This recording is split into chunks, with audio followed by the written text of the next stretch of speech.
vamos iniciar então nossos estudos de corrente elétrica. É um dos nossos primeiros temas a respeito de circuitos elétricos e esse é um conceito bem importante.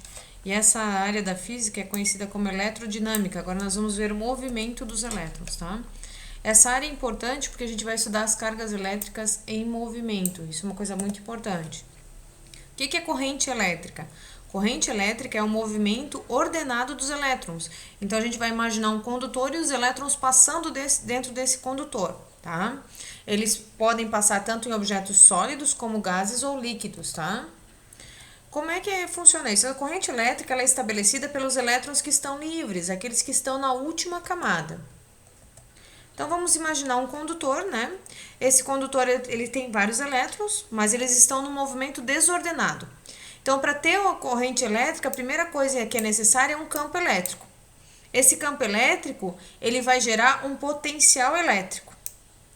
Esse potencial elétrico, a diferença entre dois potenciais elétricos é que vai estabelecer uma corrente elétrica. Então, eu preciso de uma pilha, ou seja, de uma diferença de potencial entre dois pontos, para que os elétrons passem a se mover de forma ordenada. Porque se eu pegar um condutor comum, ele vai ter elétrons, mas eles não se movem, eles não formam uma corrente elétrica.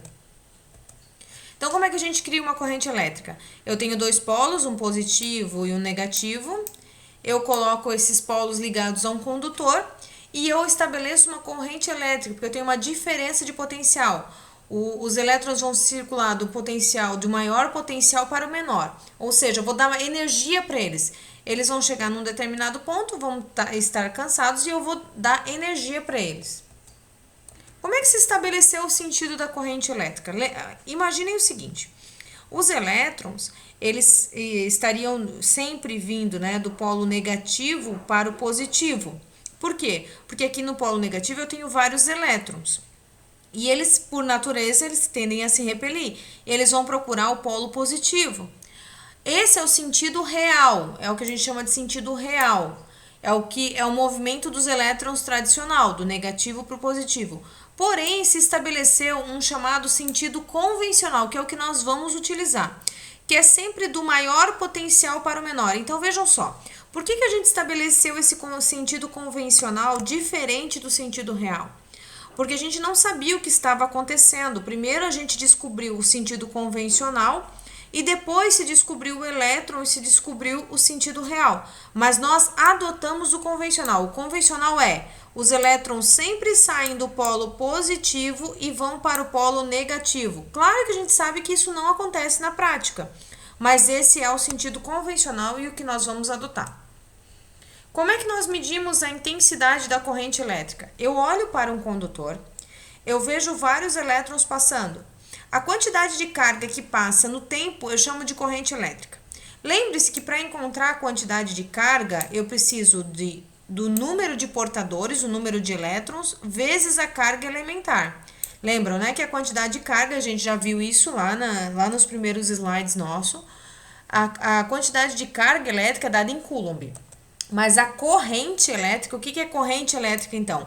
É a quantidade de carga que passa aqui nesse condutor por unidade de tempo. Então, se eu estivesse aqui observando, eu ia ver quantas cargas passam e qual é o tempo que elas levam para passar. E isso eu chamo de corrente elétrica. Lembre-se que quantidade de carga é Coulomb e tempo é segundo. Então, Coulomb por segundo foi dado um nome muito especial. Deixa eu voltar aqui. Esse nome especial do Coulomb por segundo é o ampere. Então, o ampere nada mais é que o Coulomb por segundo, tá? É a quantidade de carga no tempo. Vamos pegar um exemplo aqui, tá? Esse exemplo, ele diz o seguinte, deixa eu voltar um pouquinho. Em um fio metálico há uma corrente elétrica de elétrons, de modo que o intervalo de tempo é de 2 segundos. Nesse intervalo de tempo passam 5 vezes 10 na 18 elétrons por uma seção reta do fio. Sabendo que a carga elementar é igual a 1,6 vezes 10 na menos 19, primeiro, determine a quantidade de carga, o Q, né? O Q é N vezes Z.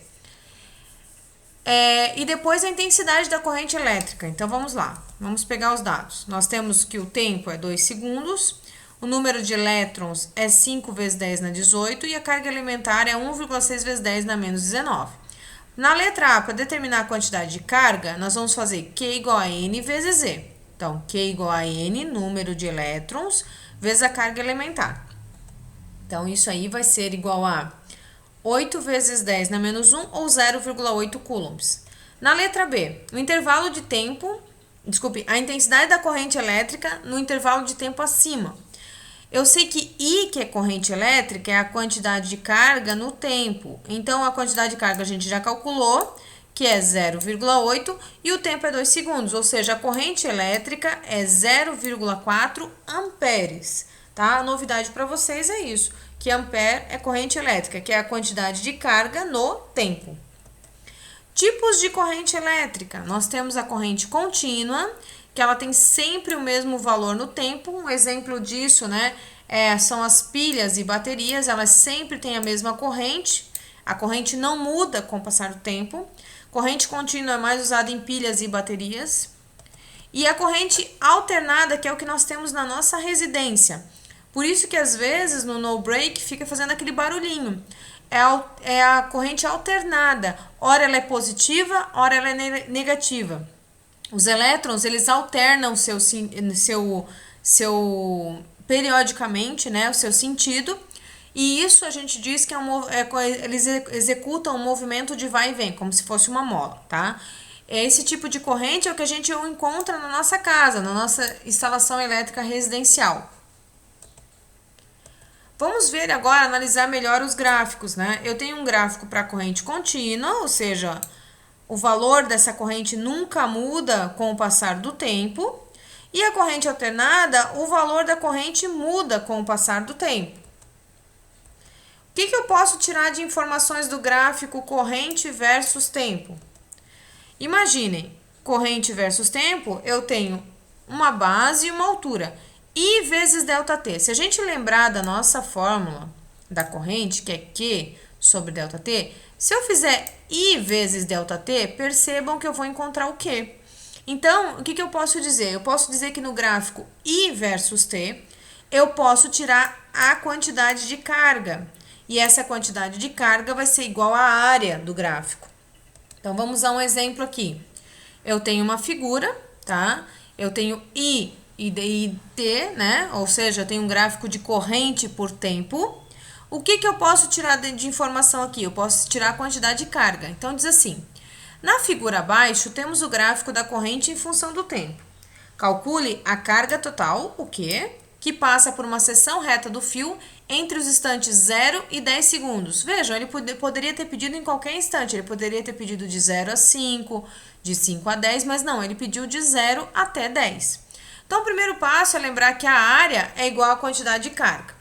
O segundo passo é ver qual é a figura que temos aqui. Vejam que é um trapézio, ó, base maior, base menor. Então, se a figura é um trapézio, vamos ver qual é a fórmula que nós vamos usar. Fórmula do trapézio, base maior mais base menor vezes altura sobre 2. Quarto passo vai ser identificar quais são as medidas. Vamos analisar. A base aqui, ó, tem 10, a base maior.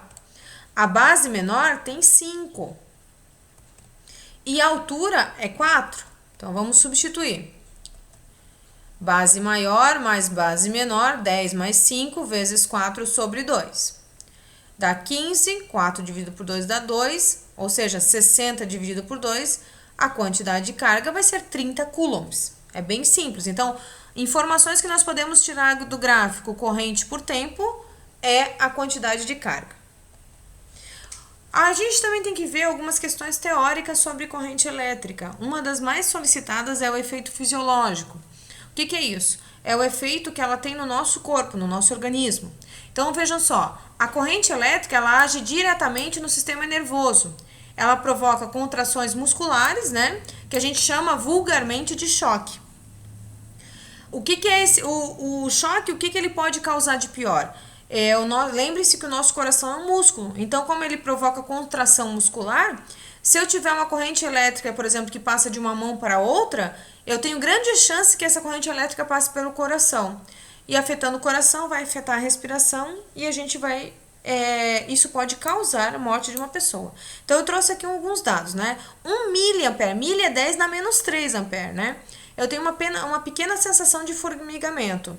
10 miliampere, 10 vezes 10 na menos 3, uma perda de controle muscular. Eu já começo a não ter mais controle sobre os músculos. De 10 vezes 10 na menos 3 a 3 amperes eu posso causar a morte. Assim, em média, 8 amperes de fato causa a morte de uma pessoa. Outro efeito muito importante que a gente usa muito é o efeito térmico, né? Imagina que eu tenho um condutor, quando eu enrolo esse condutor, eu faço com que a corrente elétrica ela tenha mais dificuldade de passar nesse condutor, por exemplo, num fio. Então eu tenho o que a gente chama de efeito Joule. Quando eu começo a passar elétrons nesse condutor, uma corrente elétrica, e essa corrente elétrica passa nesse enrolamento de fios, que eu chamo de resistência elétrica, ela provoca aquecimento ao passar. E isso é chamado de efeito Joule, tá? É causado, no caso, pelo choque dos elétrons contra os átomos do condutor. Conforme o elétron vai tentando passar e batendo nas paredes, ele começa a liberar esse calor na forma de energia por efeito térmico. Nos condutores, eu estou processando energia elétrica e eu estou transformando, né, energia da forma elétrica em energia térmica. O efeito luminoso também é muito comum, como a gente via antigamente nas lâmpadas de filamento. A corrente elétrica passava nesse filamento, esse atrito gerava esse efeito luminoso, tá? Esse fenômeno elétrico, ele é no nível molecular, né? Em determinadas condições também, por exemplo, eu posso dar uma descarga elétrica num gás e ele emite luz. Por quê? Porque ele sai de uma camada de energia e vai para a próxima camada de energia. Quando ele volta, ele emite luz. Né? Esse efeito também é muito visto na química. Então, eu estou transformando energia elétrica em energia luminosa. Então, é uma das formas também de a gente transformar a corrente elétrica. Outro efeito muito comum da corrente elétrica é o efeito magnético. Um fio que transporta corrente elétrica gera ao seu redor um campo magnético. Nós vamos estudar isso mais à frente, tá? Quando a gente vê o experimento de Ørsted e tudo mais. Quando a gente vê eletromagnetismo, que a gente vai juntar a eletricidade e o magnetismo. Por enquanto, nós vamos parar por aqui. A única coisa que a gente quer falar ainda sobre alguns aspectos são os condutores, que têm maior facilidade de estabelecer corrente elétrica, e os isolantes, não é que eles não vão estabelecer uma corrente elétrica, vão, mas eles têm mais dificuldade de que essa corrente elétrica seja estabelecida, porque é mais difícil colocar em movimento os seus elétrons. Era isso por hoje.